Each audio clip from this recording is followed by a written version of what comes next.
बघा काय चकली सुंदर अगदी गोल गरगरीत तयार झाली आहे. तर बघा आतून सुद्धा चकली अगदी कोकण नळीसारखी तयार झालेली आहे. इथे मी तुम्हाला तोडून सुद्धा दाखवते.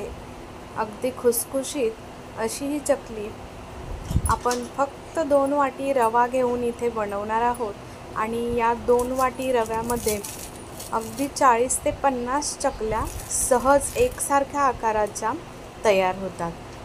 तर इथे तुम्ही बघू शकता खूप सुंदर चकली तयार झालेली आहे. बघता क्षणी आपली अगदी काटेरी चकली बघितलं की माहीत पडतं आणि हाताला सुद्धा कुठे तेल लागत नाही. त्याच्या कडासुद्धा अगदी मस्त तयार झालेल्या आहेत आणि कितीही ताणली चकली आपण तरीसुद्धा त्याची तारसुद्धा तुटत नाही. कितीही साच्यावरती पकडला तरीही अगदी छान चकली तयार होते. तेलात सुद्धा कुठे सुटत नाही. तर अशा पद्धतीची चकली बनवणार आहोत. तर त्यासाठी बघा इथे बारीक रवा घेतलेला आहे आणि हा बारीक रवा आपण चाळून छान घेतलेला आहे. 2 वाटी घेतलेला आहे. याच मेजरमेंटने जी आपली आमटीची वाटी असते त्याच वाटीने इथे 4 वाटी मी तांदळाचं पीठसुद्धा घेतलेलं आहे आणि त्याच वाटीने बघा आपल्याला कढईमध्ये पाणी गरम करून घ्यायचं आहे. 4 वाटीच पाणी घेतलेलं आहे. त्याच्यामध्ये आपल्याला घालायचं आहे चवीनुसार मीठ आणि 2 चमचे इथे मी आपले सफेद तीळ घेतलेले आहेत. त्या पाण्यामध्येच आपल्याला इथे 4 चमचे तेल, तूप, बटर तुम्ही काहीही घालू शकता, पण 4च चमचे घालायचे आहे. म्हणजे जेवढा आपण रवा आणि जेवढं पाणी घेतलं आहे तेवढं 4 चमचे आपल्याला त्याच्यामध्ये तेल टाकायचं आहे. तर इथे मी तूप टाकलेलं आहे आणि या पद्धतीनं पाण्याला चांगली उकळी आलेली आहे. आणि आता बघू शकता आपण जसा उपमा बनवतो, उपम्यासाठी जसा आपण रवा वरतून टाकतो आणि छान असं फेटून घेतो त्याच पद्धतीनं आपल्याला हा रवा इथे शिजवून घ्यायचा आहे. फक्त आपल्याला मिक्स करून घ्यायचं आहे. छान असं गाठी वगैरे त्याच्यामध्ये बिलकुल राहिल्या नाही पाहिजेत. छान अशा गाठी मोडून घ्यायच्या आणि आपल्याला 2 मिनटाची आपल्याला झाकण ठेवून वाफ काढून घ्यायची.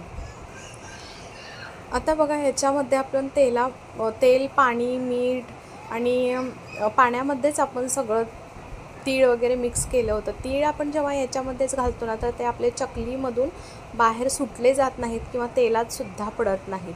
म्हणजे अगदी जाडसर होतात आणि छान असे पिठासोबत चिटकून बसतात. तर बघा आता इथे रवासुद्धा काढून घेतलेला आहे परातीमध्ये आणि चमच्याने पसरवून घेतला म्हणजे थोडासा थंड होईल. पण जेव्हा गरम गरम असतो त्याच्यामध्येच आपल्याला हे मसाले घालून घ्यायचे. तर इथे बघा मी आता घातलं ओवा घातलेला आहे क्रश करून थोडा हातावरती. त्याच्यानंतर बघा इथे 2 चमचे मिरची पावडर घातली. मिरची पावडर मी कमीच घातलेली आहे. तुम्हाला आवडीनुसार वाढवायची असेल तर तुम्ही जरा थोडीशी वाढवू शकता. पण इथे माझं यशसुद्धा खातो 4 वर्षाचा, त्यामुळे मी याच पद्धतीनं आपल्याला 2 चमचेच मी इथे घेतलेली आहे. तर मी तेच तेवढं तुम्हाला 2 चमचे दाखवलेली आहे. तुम्ही वाढवूसुद्धा शकता. तर इथे बघा आता मी छान असं पीठसुद्धा त्याच्यामध्ये घालून गोळा मळून घेते आणि पीठ घालूनसुद्धा छान मिक्स करून घ्यायचं आहे आपल्याला. आणि या पद्धतीनं आपल्याला गोळा मळून घ्यायचा. घट्टच गोळा ठेवायचा आहे आणि नंतर लागेल तसं आपल्याला झाकून ठेवून द्यायचं आहे. लागेल तसा छोटा गोळा घेऊन आपल्याला छान असं ताटामध्ये पीठ कसं मळतो या पद्धतीनं आपल्याला तो मळून घ्यायचा आहे आणि त्याच्यानंतर आपल्याला साच्यामध्ये घालायचा आहे. इथे आता मी तुम्हाला दाखवते ही जी चकती आहे तर तिची स्मूथ बाजू आहे तर ती आतल्या बाजूला करायची आणि खरबरीत बाजू बाहेरच्या साईडला करायची. तर इथे आपण साच्यासुद्धा आता तयार करून घेऊया. या पद्धतीनं बघा तेल आत बाहेर सगळीकडे लावून साच्यासुद्धा तयार करून घेतला. आता मी जे आपण ठेवलेलं पीठ होतं तर ते जास्त वेळ ठेवायची सुद्धा गरज नाही. अगदी इन्स्टंट चकली होते. तर छान पीठसुद्धा मळून घेतलं. एक वेळा तो गोळा घेऊन छान असा ताटामध्ये थोडासा मळून घेतला आणि त्याच्यानंतर आपल्याला ते पीठ या पद्धतीनं गोळा बनवून साच्यामध्ये भरून घेतलेलं आहे. आता इथे तुम्ही बघू शकता चकल्या पाडायलासुद्धा घेतलेल्या आहेत आणि अगदी पहिलं जे टोक असतं ते आपलं पहिलं टोक अगदी चकलीच्या सोबत म्हणजे थोडंसं छोटंच ठेवायचं आहे आणि ते सुद्धा चिटकवून घ्यायचं आहे. आणि या पद्धतीनं 3च वेड्याच्या आपल्याला चकल्या बनवून घ्यायच्या आहेत आणि शेवटचं टोकसुद्धा चिटकवायचं आहे. या पद्धतीनं एकसारख्या 3 वेड्याच्या चकल्या आपल्याला इथे बनवायच्या आहेत. तर म्हणजे एकसारख्या आकारामध्ये आपल्याला 40 ते 50 चकल्या आपल्या बनवून तयार होतात. तर इथे तेलसुद्धा गरम झालेलं आहे. छोटासा गोळा टाकून बघितला तर गोळा पटकन वरती नाही आला, पण बुडबुडे येत आहेत आणि थोड्या वेळाने वरती आला, म्हणजे परफेक्ट आपलं तेल गरम आहे. चकली जेव्हा आपण तेलामध्ये सोडतो तेव्हा आपल्याला हाय फ्लेमवरती ठेवायचा आहे गॅस, आणि त्याच्यानंतर एक 10-20 सेकंदानंतर आपल्याला तो मीडियम फ्लेमवरती करायचा आहे. मीडियम फ्लेमवरतीच आपल्याला शेवटपर्यंत या चकल्या तळून घ्यायच्या आहेत. जेव्हा चकली आपली पूर्णपणे तळून होते तर तेव्हा आपल्याला ती चकली खाली तळाशी जाऊन बसलेली दिसते आणि मगच आपल्याला ती चकली काढून घ्यायची. त्याच्यावरचे बुडबुडेसुद्धा पूर्ण कमी होतात. या पद्धतीनं बघा दुसरीसुद्धा पॅच घातलेली आहे. आता आपल्याला लगेच चमचा या चकलीला लावायचा नाही. तर आपल्याला थोडीशी कडक जाणवायला लागली की चकली आपल्याला मग पलटून घ्यायची आहे. ते सुद्धा अगदी 10-15 सेकंदानंतर ती चकली छान अशी वरती येते, थोडीशी कडक जाणवते. त्याच्यानंतर चमचा लावून आपल्याला पलटी करून घ्यायची आहे.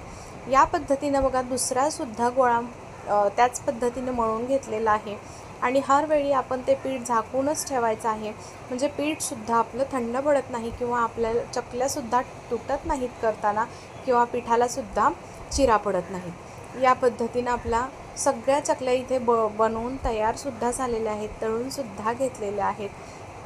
आता बघा एक लास्टची मी तुम्हाला चकली दाखवते.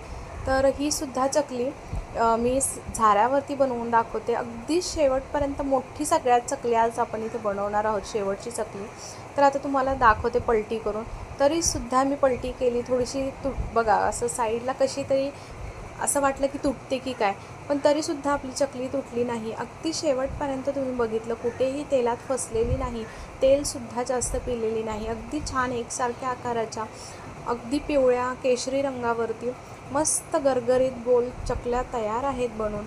जर तुम्हाला ही रेसिपी आवडली तर नक्की सांगा कशी वाटली रेसिपी.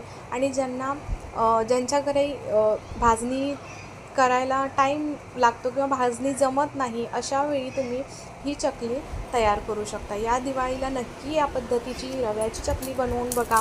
आणि इथे तुम्हाला तोडूनसुद्धा दाखवते. अगदी आतपर्यंत नळीसारखी झालेली आहे, पोकळ झालेली आहे चकली, कुरकुरीतसुद्धा झालेली आहे. ही चकली अगदी हवाबंद डब्यामध्ये महिनाभर आरामात टिकते. अगदी शेवटची चकली संपेपर्यंत ही चकली कुरकुरीत अशीच राहते, तेलकटसुद्धा झालेली नाही, बघू शकता तुम्ही हाताला. तर कुठेही फसलेलीसुद्धा नाही. जी रेसिपी तुम्हाला जर आवडली तर नक्की लाईक करा, सबस्क्राईब करा आणि जास्तीत जास्त शेअर करा.